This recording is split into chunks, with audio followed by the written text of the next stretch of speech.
get to see me with this white scarf. Why? So the national dress is exactly the official top. We call it kapne. Otherwise, we call it white scarf also. But when you talk about white scarf, again, you get a little confused. The white scarf that I offered to you on the very first day, yesterday, Qatar, and this is exactly kapne, a white top. So basically, for women, I think you might have noticed them putting a kind of a piece of cloth at the shoulder. That is what you call rachu. So it's exactly the official top. Whenever you visit the fortress, any kind of government offices, or whenever you have been called by some important person, you have to go with this.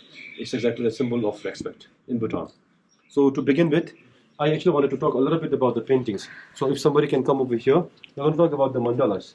It's exactly the paintings of the mandalas. You get to find the mandalas, the paintings of mandalas in the souvenir shops.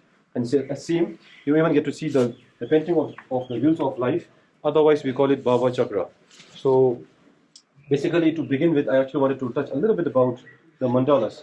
Mandalas, basically in Buddhism, one has to understand in two ways. One in a spiritual point of view, the other one is exactly through the scientific point of view. So to understand the mandala, this is exactly the actual form of mandala. So it actually shows the whole galaxy and the other livings, the other lives in the galaxy. Basically, towards the south of the mandala, the very blue portion is exactly the life of the human being. It's exactly Hamara Dunya hai wo wala. And the rest, east, west, and the north, is exactly the world of the other creatures, which we normally refer them as the aliens. We are aliens to them, they are aliens to us. So it's basically the whole galaxy that actually shows the whole universe, which has the planet in it. And just to further understand the mandalas, you're going to see the cosmic mandala, the different form of mandalas. It actually has the orbital lines in it. So basically, it shows the whole galaxy having all those orbital lines that has exactly the planets on those orbital lines. The whole galaxy shows the different lives that has been existed in this very universe. So the human world. Now, to understand the mandala through a spiritual point of view, basically you get to see a stair kind that actually emerges from the central part of the mandala. That is exactly what we refer it as Mount Meru. So Mount Meru is something to do with accumulation of more of merit. So through good deeds, through the way of giving, through the way of thinking in a positive way, through the way of speaking a good words, it's exactly the way that actually leads you to accumulate more of positive energy in you. What you generally call it as karmic, yeah, it's exactly the karmic, the cause and the effect. The thing is exactly in accumulating more of the cause is exactly accumulating more of what is so called conducting a good deed that actually leads to the effect is exactly accumulation of more of merit. Accumulation of more of merit will let you to get that very energy, the positive energy, the very shakti, what is so called power, to step on the Mount Merus. As such, as you step on and goes through the steps, goes through the Mount Meru, at last you are being born in a better place. The better place is exactly the God's realm. You get to see a blue-collared world. That is exactly the world of the God. If you think it is exactly the end, it is not. Exactly, we have the Buddha. The Buddha and the gods are very different. So as such, just to attend the field of Buddha, okay, just to attend the field of Buddha, one has to exactly, follow the footsteps of Buddha and exactly have to attend the level of that very stage. So exactly after being born as a God, again, it is not the end. Accumulating of more of merit again will lead you to attend nirvana, attend enlightenment. So after attaining enlightenment, you will be referred as bodhisattvas. The bodhisattva stage over there, the white stage over there.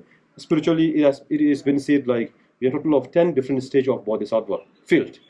And again, like after completing the 10 different stages, and at last you actually attend the field of Buddha, the very cloud. Now you might think like, yes, after putting up of so much of hard work and then attaining Buddha field, nothing is special. It's just a simple battle, a simple clouds over there. What is this? If you think it in this way, of course, it's something to do with the emptiness. Buddha field is nothing special. Everything is empty. It's just a simple cloud that actually is the symbol of emptiness. When everything is empty, kuch bhi nahi hai, pura khali hai, that actually shows the impermanence. So Buddhism, the core meaning of Buddhism is to do with the impermanence and the emptiness. Okay, that is exactly the ultimate goal of all of us, because Buddha had exactly attained that very level. So that is exactly the field of Buddha. The present Buddha Shakyamuni, Shariputra and Mugilyana.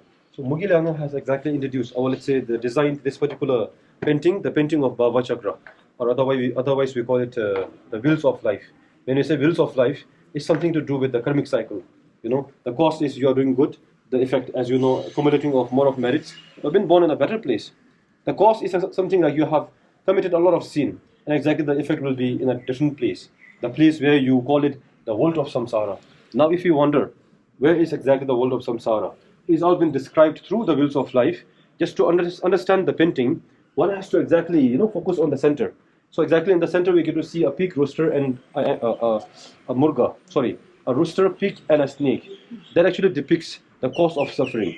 The cause of suffering is the anger, lust, and the desire. The pig is the symbol of ignorance. The rooster, the murga, is the symbol of the lust and the desire. And the snake, and every time they are ready to attack. It's exactly the anger. The anger. So that is exactly the three main cause of suffering. The three main poisons. That will lead you to be born in 6 different realms. The 6 different worlds. So to understand the 6 different worlds, one has to exactly understand the 3 different parts, the upper realm you call it, and the 3 lower realms. So upper realms, exactly to start with, we can start with the world that we are living in, the human world. So particularly at the right corner, if it is not visible, if you can come over here, we have a space over here as well, guys. So we have the human world to the right, very right corner, to the top. That's exactly the world of the human being. We have the gods realm in the center, the demigods, and of course the 3 lower realm. We have exactly when things doesn't go right, we say what the hell. So nobody has actually seen the hell. It's been particularly been described in Buddhism. This is exactly the hell realm. We have the hungry ghost and the animal. The cause is the 3 main poison and the sufferings. The sufferings of the human being.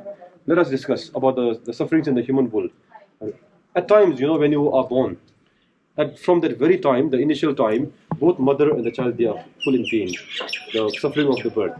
As the child grows up, they actually gets ill. The suffering of the illness, and you grow old. At last, you go back to the earth. The suffering of the death. The suffering of the birth, the illness, the old age, and the death is exactly the suffering of the human world. For the God, though they have all those luxurious life, everything comes automatic. But at last, when they are about to die, 5 signs appears. Like their body tends to stink, the garland of flower that they wear tends to dry up, the clothes becomes dirty, the flower mat that they used to sit becomes like a thorn. They just feel like a thorn. So basically, when those signs appears, being born as a god, they actually knows that they're going to die. They're into suffering. The demigods, neither god nor human being. They don't have any kind of capability. They don't have any kind of energy. Particularly, what happens is the magical tree. You get to see a trunk of a tree in the field of a demigod.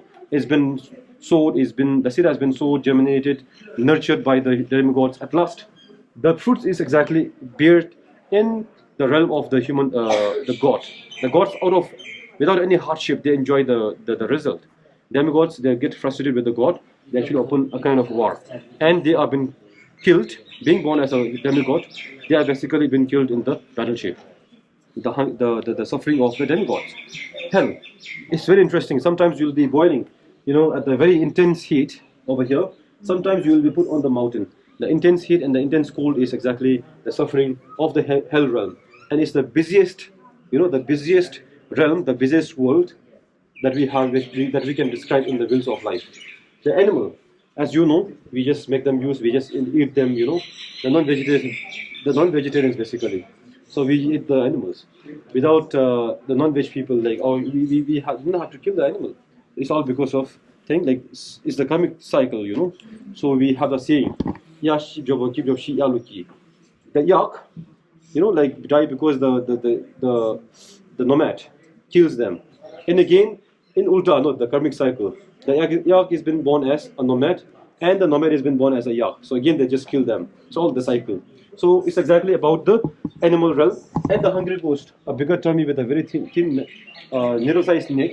It's exactly because the cause is exactly because of being greedy. You are been born in this very world. You have everything in front, but you cannot have it because of the narrow-sized neck.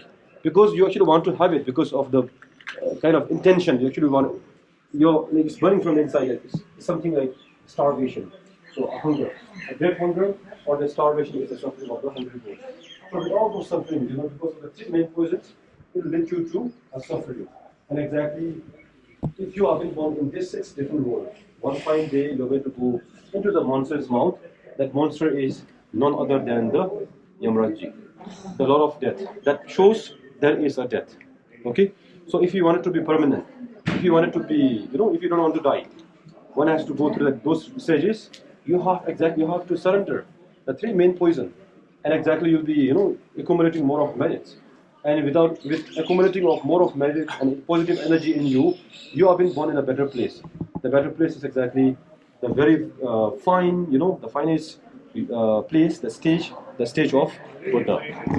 So this is exactly the very short descriptions of the wheels of life and the mandala. So let us now discuss about